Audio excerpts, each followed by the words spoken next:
And today we're going over chapters 16 through 20 of Plague Arcanus, the fourth book in Shammy's series of the Frith Chronicles. And before we dive into the chapters, we want to just thank everybody for listening. And we do ask if you can show us some love by liking, commenting, or sharing on whatever platform you're listening to or watching to this podcast on. Please and thank you. We do really appreciate it. And we're getting really close to 1,000 downloads. We just hit over 900 not too long ago. So we're hoping to keep that going and soon hit that 1,000 download mark. And with that, we're going to dive on into chapter 16, Grand Laboratories of New Nora. So the heist is about to begin as we go to the Grand Laboratory of New Nora. And we first have to follow the yellow brick road as it leads us through the market district and it turns into a black road. Unfortunately, that leads us out to the Grand Laboratories. Volke is noticing as they're walking that there are sandstone golems that are all over the place. And he asks about this, and Adelgis is kind of like, what are you talking about? They've been here this whole time. And Volke knows that he hasn't been this unobservant, and Moonbeam does mention that sandstone golems are able to kind of like rock step. I don't know if that's what you would call it, but they're able to hide in similar rock. They're able to like melt into the rock itself of what they're made of. So sandstone golems into sandstone structures. So the further we go down the black line, the wealthier things get. And just like any other wealthy culture anywhere, the wealthier they are, the more they want to flaunt it and show that they are wealthy. And they have flowers that should not be growing in the desert. They have trees that should not be growing here. It is just, it's one of those, how wasteful are they about using this magic or these resources to flaunt their wealth? And again, this whole time that they're walking from the airship to the Grand Laboratories, Karna is Theasin. She has his persona perfect, his voice perfect, the way he talks perfect. And she says in his voice that she absolutely detests him. And she cannot wait to be done with this, as she wants to get rid of his form as soon as humanly possible. Who doesn't hate this dude? Everybody that has run into him says that they detest him, they hate him, they can't stand him. I think we've met like one person, maybe two people, the Queen and his wife. And his wife, she didn't openly detest him, so... Debatable. She was on the fence. So Karna does a very good job impersonating him, and she doesn't even say thank you to the guy that holds the gate open. And Volke is now getting nervous, that they can run into this problem, because he was like, wait a minute, what about the people inside the laboratories?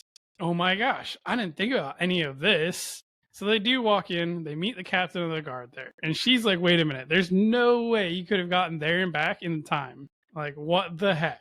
And basically, it's just like, I forgot something, or should I say my lackeys forgot something, and it's my fault for trusting that they could do this properly. So they're able to walk past, and they're able to look to his office area, which is far away from everybody else as it can get, pretty much. And they realize that they need a key to get inside. And they're just staying there like, what do we do? So Volke ends up shadow stepping Adelgis and Karna Theasin into the office while the door is locked. And this absolutely wrecks Volke. Like, not sure if this is just the second bonding that has problems, or if this is something to do with the plague that's causing him to hurt so much. But we know that he had difficulty even with just Jose.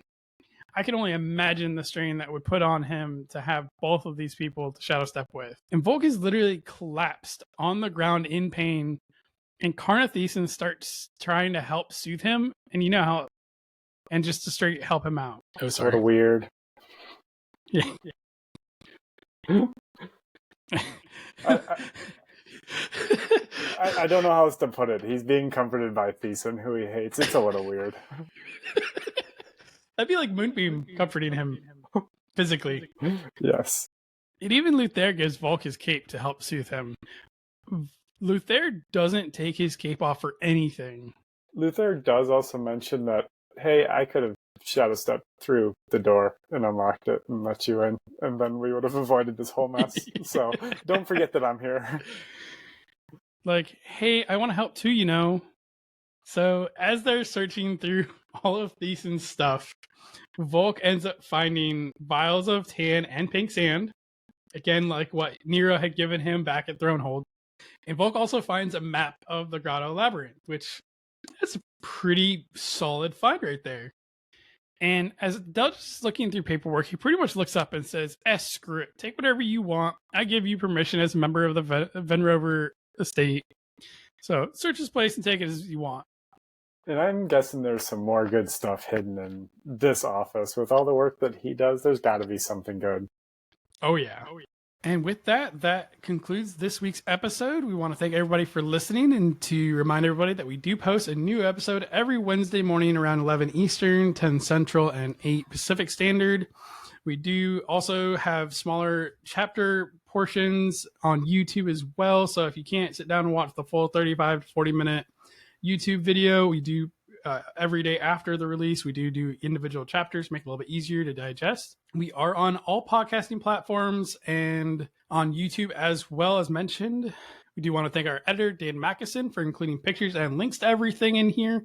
He does quite a lot of work for us, and we do really appreciate what he does for us. If you want to reach out, you can send us an email at frithguildpod@gmail.com or on Facebook or pretty much any other social media platform. You can look us up at Frith Guild Podcast. And we do want to thank Frith Chronicles Wiki, as it is an amazing resource. We use it quite a lot when we're looking at our bestiary section. Just want to mention that a link to everything is down in the description section below for both podcasts and YouTube. Thanks all for listening. It's like going from Ocarina of Time to Majora's Mask. You got your main storyline, and then you got your side quest